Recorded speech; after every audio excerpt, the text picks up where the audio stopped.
जाने कितने वैज्ञानिकों और इतिहासकारों ने इस पेंटिंग का विश्लेषण किया है और हैरान करने वाली जानकारियां पेश की हैं।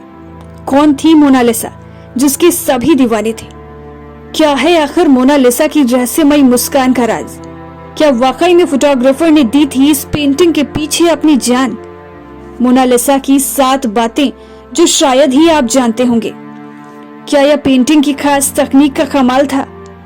जी हाँ दोस्तों, अगर आपको इस रहस्य को जानना है तो इस वीडियो को आखिरी तक जरूर देखें। सदियों पुरानी रहस्यमयी मुस्कान वाली यह महिला दुनिया भर के कलाकारों, फिल्मकारों और लेखकों को प्रेरित करती हैं। बात महान पेंटर लियोनार्डो दा विंची की मशहूर पेंटिंग मोनालिसा की हो रही है। दुनिया में कितने भी मशहूर व अच्छी पेंटिंग बने हो, लेकिन मोनालिसा पेंटिंग के आगे टिक नहीं सके।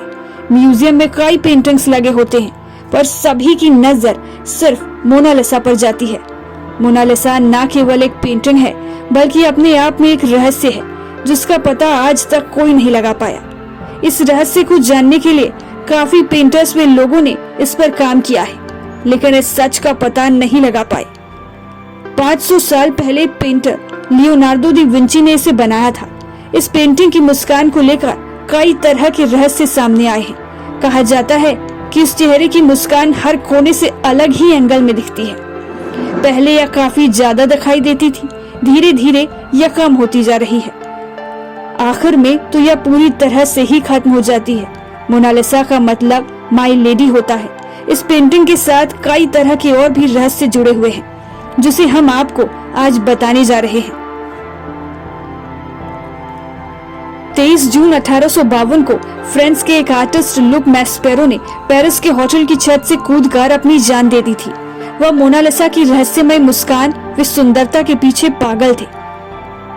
उसने अपने सुसाइड नोट में लिखा था, वह मोनालिसा के प्यार में बेहद पागल है।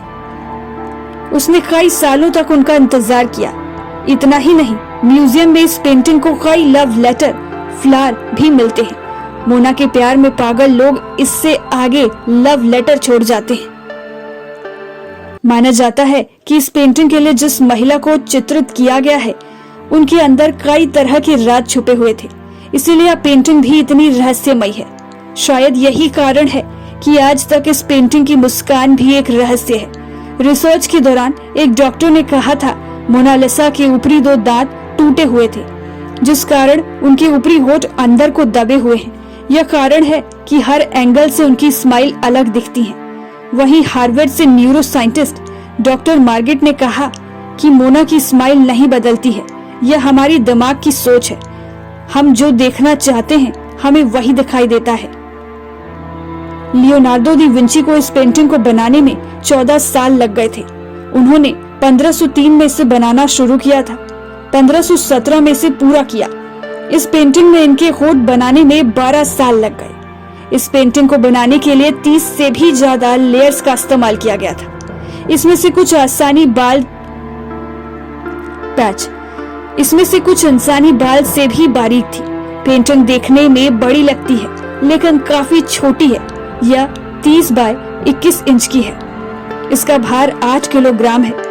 इसे पेपर व कैनवस पर नहीं, पॉपुलर की लकड़ पर ऑयल पेंट के साथ बनाया गया था। मोनालिसा की जुड़वा पेंटिंग भी बनाई गई है। कहा जाता है कि लियोनार्डो दा विंची के ही एक स्टूडेंट फ्रांसिस्को मेल्जी ने इसकी जुड़वा पेंटिंग बनाई थी, जो कि स्पेन की राजधानी मैड्रिड के मियोसो दो प्रादो में रखी गई है। 1514 से 1516 के बीच उसके ही एक स्टूडेंट ने मोनालिसा का एक न्यूड वर्जन भी बनाया था, जिसकी हाथों व बॉडी की पोजीशन असली पेंटिंग की तरह ही है। इसे मोना वाना कहा जाता है। कहा जाता है कि शायद यह पेंटिंग भी लियो ने ही बनाई थी। इस महिला को लेकर आज भी रहस्य बरकरार है। कौन है यह महिला? लियोनार्डो दा विंची पेंटर होने के साथ खुद एक लेखक भी थे, लेकिन उन्होंने कभी भी इस पेंटिंग के बारे में कुछ नहीं लिखा, न ही कभी बताया कि यह महिला कौन है जिसकी यह पेंटिंग बनाई गई है। स्कॉलर्स का मानना है यह पेंटिंग लिज घेरार्डिनी की है, जो फ्लोरेंस की इटालियन की महिला है। वहीं कुछ लोगों का कहना है इस पेंटिंग में उन्होंने खुद को एक औरत के रूप में बनाया था। दूसरे विश्व युद्ध के दौरान मोनालिसा की पेंटिंग को 6 बार अपनी जगह से बदला गया ताकि यह जर्मन लोगों के हाथ न लग जाए। इसके बाद पेंटिंग को लोगों ने काफी नुकसान पहुंचाने की कोशिश की। एक बार 1956 में एक टूरिस्ट ने इस पर पत्थर फेंका था, जिससे इसकी बाईं भुजा पर निशान पड़ गया था। उसके बाद इसे ठीक कराया गया। इतना ही नहीं, एक व्यक्ति ने इस पर एसिड फेंक दिया था। उसके बाद इसे बुलेट प्रूफ फ्रेम में रखा गया। एक बार एक महिला ने इस पर लाल स्प्रे भी छिड़क दिया था। हालांकि अब इस पेंटिंग को बुलेट प्रूफ शीशे में रखा गया है।